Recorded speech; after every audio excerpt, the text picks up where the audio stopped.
pemirsa, kita kembali lagi bincang-bincang kita dengan Bapak Heri Suksono sebagai Kepala Balai Pemasyarakatan. Tema kita hari ini tentang pembinaan pengawasan narapidana dan anak yang asimilasi untuk pencegahan dan penanggulangan terhadap penyebaran COVID-19. Coba kita bincang lagi nih Pak. Nah, apakah ada hambatan Pak dalam upaya Bapak ini dan pembinaan pengawasan terhadap narapidana maupun anak-anak dalam penyebaran COVID-19 ini? Pada hambatan? Ya, kalau hambatan tentunya setiap kegiatan pasti ada ya, Pak Jen. Besar kecilnya itu juga relatif.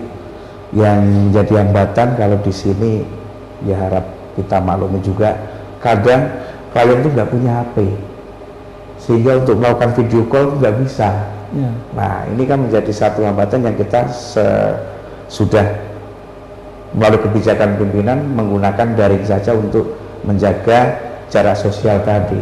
Jadi physical distancing, sehingga mau nggak mau kalau seminggu 2 minggu belum ada informasinya, tentunya petugas kita yang harus menyusul ke rumahnya, ya, dengan memvisit. Kita akan memvisit untuk melakukan pengecekan yang sebenar-benarnya keadaan tersebut kepada klien itu salah satunya. Terus untuk yang lain mungkin jaraknya, ya. Di saat kalau klien kami dia punya handphone, dia bisa video call, bisa WA, untuk saat ini bisa teratasi itu. Tapi di saat tidak punya, apabila tempat tinggalnya jauh, itu yang menjadi satu kendala juga. Padang tikar misalnya, atau mana yang jauh dari sini menjadi kesulitan. Tapi tidak masalah sebenarnya, asalkan para klien kami itu tetap berada sesuai dengan alamat yang pada saat kita lakukan assessment, pada saat kita lakukan serah terima, dia memberikan informasi yang benar. Tapi untuk pengalaman saya saat ini, kejadian saat ini, seperti tadi, diantara misalnya 200 orang itu yang bohong 1 atau 2 orang saja. Artinya yang lainnya masih bisa terkendali. Begitu Pak. Nah Pak, itu kan narapidana yang paling besar narapidana kita itu laki dan perempuan. Yang sebenarnya paling banyak Pak perempuannya. Apa ada atau enggak ya data? Iya, untuk lapas perempuan itu kemarin data kita ada juga, tapi nggak terlalu banyak. Ada sekitar 15 orang, ya, yang perempuan, ya. Tapi itu sudah sebagian juga sudah mendapatkan integrasinya. Anak-anak tadi hanya sedikit, dan kemarin Pak Kalapas, Kepala Lembaga Pembinaan Khusus Anak juga melakukan kunjungan langsung juga terhadap 2 kliennya yang kebetulan posisinya masih asimilasi di rumah. Jadi untuk yang perempuan ada, ya, didominasi untuk yang laki-laki. Ya. Ini narapidana itu lebih banyak laki Pak ya? Iya, banyak laki-laki dibanding lapas perempuan ya? Iya. Kemudian ini Pak, kan butuh banyak jangkauan Bapak nih, tanggung jawab tugasnya ini begitu berat Pak ya. Nah, pasti Bapak punya kerjasama mungkin dengan lembaga-lembaga lain di luar kemungkinan hukum HAM. Lembaga mana aja Pak? Kerjasamanya di luar wewenang di Kementerian Hukum HAM. Iya. Jadi untuk wilayah kerja Bapas Pontianak, salah satunya itu Ketapang dengan Kayong Utara. Jadi kami di sana membentuk pos Bapas namanya, pos Bapas Ketapang, dengan kita tugaskan 2 orang petugas. Artinya 2 orang petugas ini yang benar-benar sudah sebagai pejabat fungsional, karena petugas PK, pemimpin kemasyarakatan maupun asisten pemimpin kemasyarakatan itu beda dengan ASN yang biasa, dengan jabatan fungsional umum. Mereka sudah fungsional, artinya sudah menduduki jabatan tertentu. Itu di Ketapang. Kemudian di Sambas kami titipkan 2, ya, pemimpin kemasyarakatnya. Di Landak 1, di Benggayang 1, di Singkawang ada 4. Nah, di Mempawah 2. Dari situ apabila sudah ada pembimbing kemasyarakatan ataupun asisten yang sudah fungsional, maka kegiatan untuk penanganan anak berhadapan dengan hukum, untuk penanganan yang tugas fungsi kebapasan sudah dikatakan atau dikategorikan sah. Tapi kalau belum ada pembimbing kemasyarakatan yang fungsional, itu tidak bisa menangani anak, karena penelitian kemasyarakatan itu sah dan itu berakibat hukum apabila yang membuat sudah fungsional. Kalau masih jabatan fungsional umum tidak boleh. Ya. Jadi salah satu itu, kemudian dari masing-masing para TK kami yang ada di pos Bapas tentunya melakukan koordinasi ke APH, aparat penegak hukum terkait, kejaksaan, polisian, kemudian TNI dari Kodim, dinas sosial di Pemda. Nah, kalau yang untuk di Bapas induk istilahnya di Bapas Pontianak ini, kami sudah melakukan kerjasama dan membuat kelompok pemasyarakatan peduli pemasyarakatan, kelompok masyarakat peduli pemasyarakatan. Itu Pokmas Lipas itu kemarin ada 15 ya. 15 lembaga, Pak. 15 ya, ada perorangan, ada lembaga. Dari pendidikan ada, dari yang RDM tadi ya, untuk yang dari psikolog ada HIMSI. Itu kemarin kita melakukan kerjasama untuk tindak lanjut penanganan terhadap para klien yang menjadi tugas Bapas tadi. Kemudian juga pemerintah daerah sempat dari dinas sosial, ada UPT Panti Asuhan itu milik provinsi. Kemudian kalau untuk latihan kerjanya itu dengan UPT latihan kerja dulu BLKI samping kantor itu, alhamdulillah sekarang setiap ada event kegiatan dari Bapak sudah di plotting untuk mengirimkan klien untuk mengikuti, dan sudah kita laksanakan. Karena di sana untuk pelatihannya paling enggak 2-3 bulan dan bersertifikasi. Itu dari kemudian yang terkait dengan narkoba tentunya dengan BNNP, BNN Kota. Kalau nanti memang ada anak yang itu cukup direhab, ya kami akan melakukan koordinasi ke BNN Kota atau BNNP untuk minta dilakukan asesmen apakah anak ini layak kalau hanya untuk direhab, tidak harus dipidana. Nah, nanti dibuatkan itu, dan itu sudah berjalan. Iya, sudah berjalan. Nah, Pak, khusus untuk asimilasi baik anak maupun narapidana, apakah sebelum mereka ke masyarakat ini mereka dibuat program khusus supaya setelah ada asimilasi tidak melakukan kejahatan tapi ada memiliki skill gitu, Pak? Apa dan untuk ini? Ya, ini juga masuk di target resolusi pemasyarakatan yang dicanangkan belum lama ini oleh Direktur Jenderal yang sebelum Pak PLT Pak Nugroho ini. Jadi kami Bapas ini melakukan litmas. Di dalam litmas itu ada asesmen, namanya litmas pembinaan awal.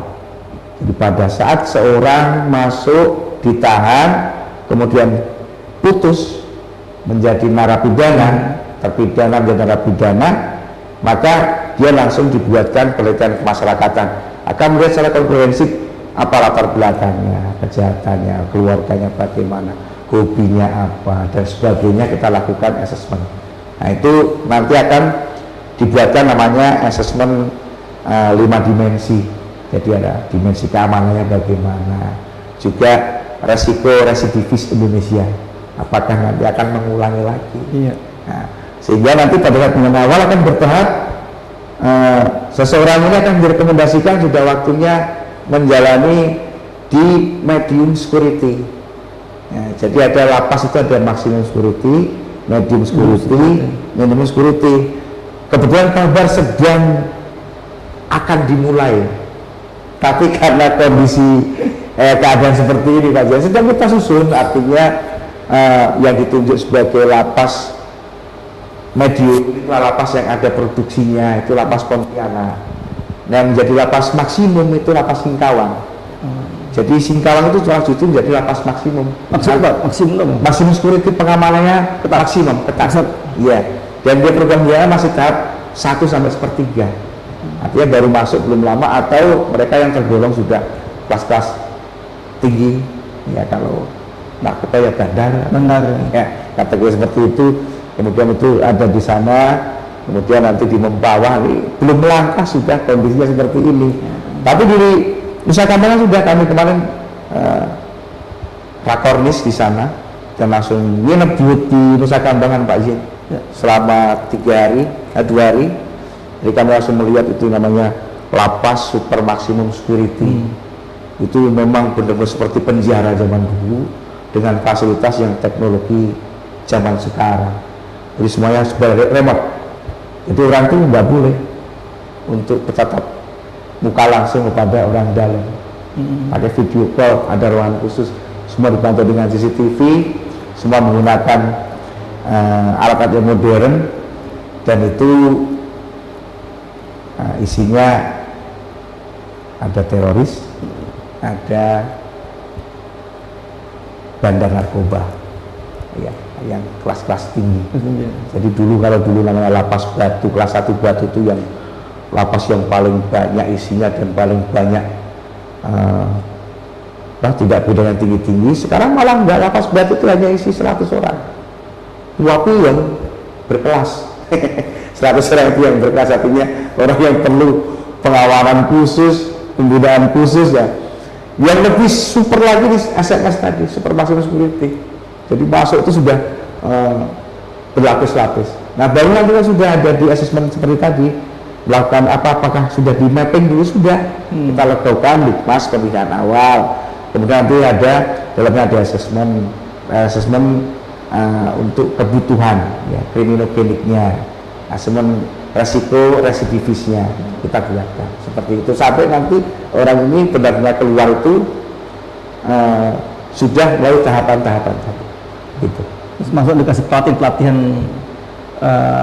kerja kali Pak? Ya, jadi ada tahap medium lah, itu yang nanti lapas yang difungsikan untuk lapas produktif ya, untuk mereka yang para warga binaan bekerja di situ. Seperti lapas Pontianak ini memang sudah punya industri kerajinan tikar kayu, kemudian ada daur ulang plastik, itu sudah bisa untuk menampung para warga binaan yang menjalani masa di medium security tadi. Jadi dia melakukan kegiatan yang produktif gitu. Mungkin Pak, ada pesan dan himbauan untuk narapidana yang asimilasi dan anak asimilasi, maupun himbauan kepada masyarakat lah terkait tentang narapidana ada di luar sana begitu Pak. Mungkin ada pesanan himbau Bapak masyarakat dan narapidana yang asimilasi. Terima kasih Pak Ye. Yang pertama kami pesankan untuk para klien kami yang sedang menjalani asimilasi di rumah dan integrasi dalam rangka pencegahan penyebaran COVID-19 di lapas maupun di rutan, untuk tetap mematuhi ketentuan yang telah kami tetapkan dan tidak keluar rumah. Artinya jangan kemana-mana kecuali dalam keadaan yang sangat penting sekali. Kepada keluarga klien kami, tolong dibantu pengawasannya sehingga menjadi satu utuh di keluarga, sambil menunggu kondisi yang nanti insya Allah mudah segera aman dari penyebaran COVID-19 ini. Dan kepada instansi penegak hukum, pemerintah daerah, tokoh masyarakat, kelompok masyarakat peduli pemasyarakatan yang sudah dibentuk dari pendidikan, dari akademisi, dari praktisi, dari semua unsur masyarakat. Keberhasilan satu pemasyarakatan tidak lepas dari keikutsertaan semua pihak. Jadi jangan juga kami dibebani seolah-olah kalau sudah masuk di lapas, keluar itu harus jadi baik. Tidak seperti itu. Semuanya kembalikan ke pribadi, dan kami berusaha memberikan yang terbaik. Kami berusaha memberikan yang terbaik untuk mengembalikan secara seseorang itu menjadi manusia yang seutuhnya. Itulah dengan langkah-langkah kami dengan pembinaan yang kami lakukan. Tapi pada Sabua ini mohon berkenan untuk semua kalangan masyarakat sama-sama kita melakukan pengawasan, mengingatkan, ya, mengajak untuk hal yang tertib. Kalau keluar yang menggunakan masker, sering cuci tangan. Kalau habis bepergian yang kira-kira itu penting, ya segera ganti baju, mandi dengan menggunakan air yang mengalir, cuci tangan menggunakan sabun, dan mudah-mudahan nanti bisa sampai selesai, tidak ada lagi, harapan kami nggak ada lagi klien kami yang mengulangi tindak pidana, ya. Artinya kita sama-sama puasa, apalagi sekarang juga puasa, ya, sama-sama puasa dengan kondisi seperti ini. Bukan Anda saja yang sedang kami lakukan pembinaan dan pengawasan, tapi pihak orang luar ke masyarakat juga sama-sama mengencangkan ikat pinggang karena kondisi memang belum memungkinkan untuk kita beraktivitas normal seperti sedia kala. Terima kasih untuk seperti Pak Jen dan tim, terima kasih untuk bisa memberikan edukasi, informasi pada masyarakat. Sekali lagi terima kasih. Kalau ada sesuatu lagi mungkin saya bisa dibantu juga untuk memberikan edukasi sosialisasi seperti ini, karena memang kadang ada perbedaan Pak Jen di saat kami instalasi vertikal dengan yang kami tuan rumah yang ini pemerintah daerah. Kalau kami tidak sering memberikan informasi, sering ketemu, memberikan masukan, itu tidak klop, ya. Makanya kami lakukan sosialisasi ke sekolah-sekolah, SMA, SLTA, perguruan tinggi terkait dengan hal-hal yang anak berhadapan dengan hukum tadi, Undang-Undang 11 tahun 2012.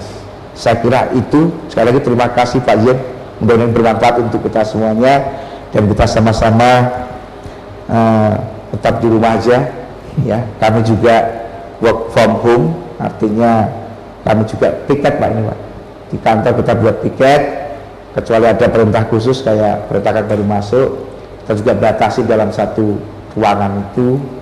Kalau di DKI itu maksimal satu ruangan itu 5 orang. Nah, kita juga sudah melakukan satu kegiatan menggunakan video conference juga. Saya kira itu. Sekali lagi terima kasih. Ya, terima kasih banyak Pak telah hadir di sini. Kalau Bapak dalam putus sibuk Pak, ya, terima kasih Bapak telah di sini bisa ngasih narasumber ke masyarakat luas ya. Pak pemirsa di rumah, tadi kita tahu bersama-sama bahwa narapidana yang telah asimilasi melalui pengawasan begitu ketat dan begitu struktur dan begitu terjamin. Jadi masyarakat di luar sana tidak perlu takut, khawatir terhadap isu-isu mungkin atau berita-berita yang tidak benar bahwa banyak kejahatan di mana-mana hasil asimilasi. Kita lihat dari 700 hanya sekitar 2 yang melakukan kejahatan, itu pun bukan kejahatan yang besar. Ujungnya pasti masalah ekonomi. Dan kita tahu bersama wabah ini membuat ekonomi kita begitu terpuruk. Dan sekali lagi untuk pemirsa di rumah, puasa ini adalah membuat kita bertahan di rumah dengan ibadah lebih baik dan melakukan sesuai himbauan aturan pemerintah, sehingga kejahatan berkurang, sehingga kita pun bantu Bapas tidak ada lagi kejahatan.